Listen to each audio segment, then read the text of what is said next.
All right, folks. You've been yelling and hollering and screaming and yelling and hollering and screaming for Ford to bring back the Ranger, but you know Ford, they listen to their consumer. Well, guess what?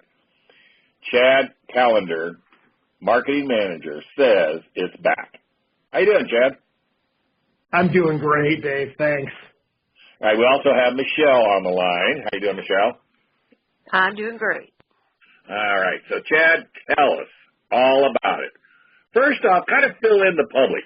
Why did you pull it, and then why did you bring it back?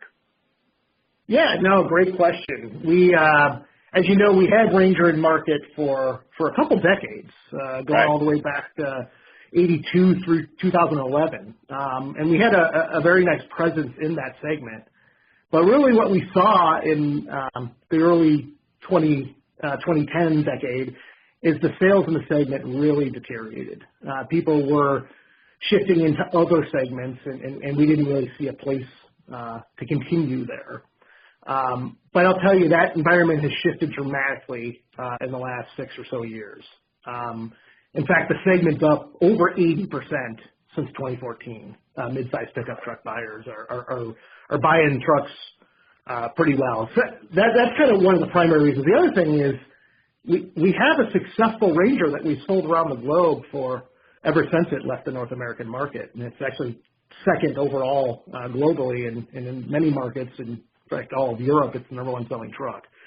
So having a great product in a segment that's really come back pretty dramatically was really important to us. And then really, you hit the nail on the head at the intro of the discussion, customer demand. We hear it nonstop, people asking us to bring it back, and we listened. We wanted to make sure we brought the vehicle back and met our customers' needs. Right. Well, the only one that might be a tad bit disappointed, I think, I'll know this weekend when I go to the Detroit Auto Show, and that is a lot of salesmen what their reasoning for wanting it back is not probably the reason you and I would want it back. They kind of wanted it back to use it as a loss leader to get people into the F-150 as a 250, 350, and above. I have an eerie feeling that that's not going to be the case with the new Ranger. Correct me if I'm wrong. Yeah, I mean, we view the Ranger just like our other pickup trucks. It will be a built for tough vehicle. It will be, but you're right. It's not the Ranger of old. It's not the cheap and cheerful, get him into the dealership Ranger. This will be a very competent, capable, mid-sized pickup.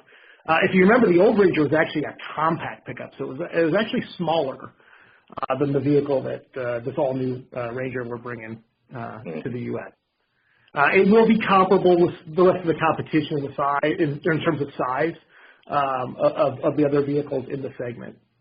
But yeah, it is, really what we heard from our customers is we love our F-150s and our Super Duties, but we actually saw this as an ability to actually extend Ford trucks to another buyer as well. Not bring back our old Ranger customers, but also look to the more adventure-oriented customer, the guy who's looking to unplug from the 9-to-5 grind and get away from it all. And so a lot of what we put into this vehicle is a lot of off-road capability and technology to really allow them to go, like I said, refresh, unplug, get away from it all. Mm-hmm. Well, you're absolutely right. And there again, that was the salesman's take. The consumer loved that truck. Yeah, and you know as well as I do, sales, you guys didn't really do a lot with the Ranger towards the end. I mean, it was still a little work truck. So I think, it was a good time to pull it, let people realize what they missed, and then give it back to them. I think it was a great idea. Yeah. Talk about the off-road. Go ahead. What was that, Michelle? I'm sorry, Michelle. Oh, I was just going to say, I was going to try to pick up where you mentioned the off-road capacity. The features that you put into this new Ranger are amazing. The terrain management system and the trail control technology. Yeah, I'm super excited about that. Just 2 seconds on that. The trail control is literally like an off-road cruise control for your truck. So really, if you're in an environment where you've got poor terrain, mud, rut, whatever it is, gravel, and the system, when you turn it on, will monitor your wheels and assess whether or not they're gripping or slipping. And it'll actually adjust individual braking and power to each wheel to really help you get power through any terrain. And then that TMS you mentioned, that's dynamite. We introduced it on our F-150 Raptor a few years ago. And really what it does is it brings the ability to transfer on the fly while you're in 4 high to a snow mode, a sand mode, a mutt and ruts mode, or just a normal pavement driving mode. So really, it's really cool. I'm most excited about those features. One of the other things on that Adventure Ready is this truck, this FX4 package, which we're offering all these technologies on, will actually have a really impressive front steel bash plate, which will help protect the vehicle for any, large items that might be in that off-road environment. Wow. Yeah. So, with that being said, I haven't seen a picture of it yet. How does it relate to the old Ranger body style? So it'll be bigger than the old Ranger, right? The old Ranger was a compact. This will be bigger. Right. It'll be smaller than the full size pickups that are on the road today, but it'll be pretty much in line with the rest of the segments, the rest of the competitors in midsize. So, all the competitors in that space all have pretty much identically sized vehicles within an inch or so. Yeah, I was just going to say, that's a bonus to the consumer. Everybody said they loved the Ranger, but I think if the Ranger would have been a little bit bigger, they would have loved it more. The sales would not have dropped, and we wouldn't be sitting here talking. Yeah.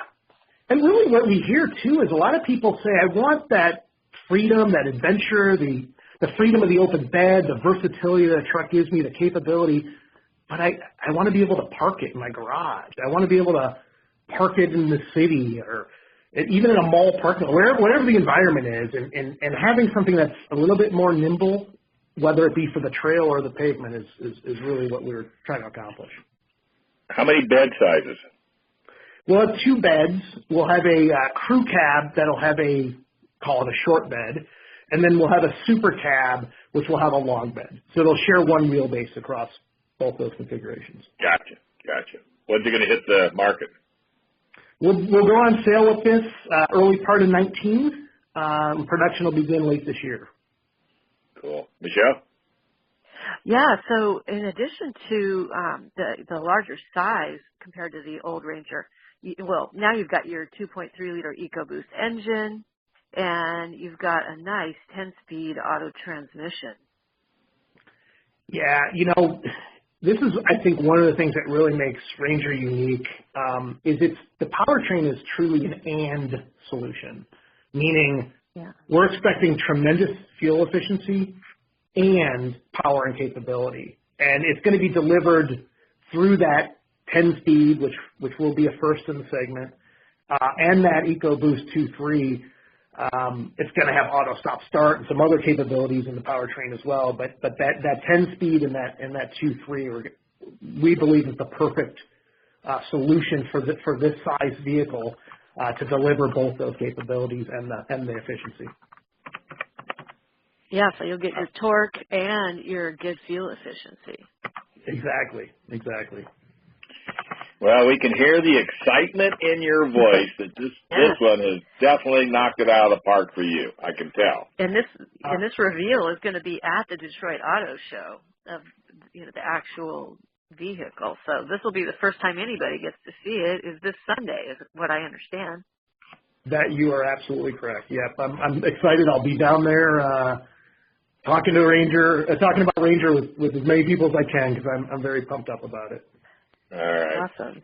All right, buddy. Well, hey, thank you very much for taking time out of your day, Chad. We really appreciate it. Nice job on the Ranger. I'm heading to Detroit tomorrow, so I'm going to do my best to get to the Ford booth if I can find it, since I've never been to Detroit before. I'm having a hard enough time trying to find long underwear, but that's another story. We're in San Diego. What do you expect? Well, definitely come over and say hello to me if you're there, and we can talk more about it. I'd love to, my man. I'd love to. All right, Chad. Thank you very much. Have a wonderful day, and I guess saying stay warm is a norm. Thanks, guys. All right, buddy. Great. Thanks, Chad.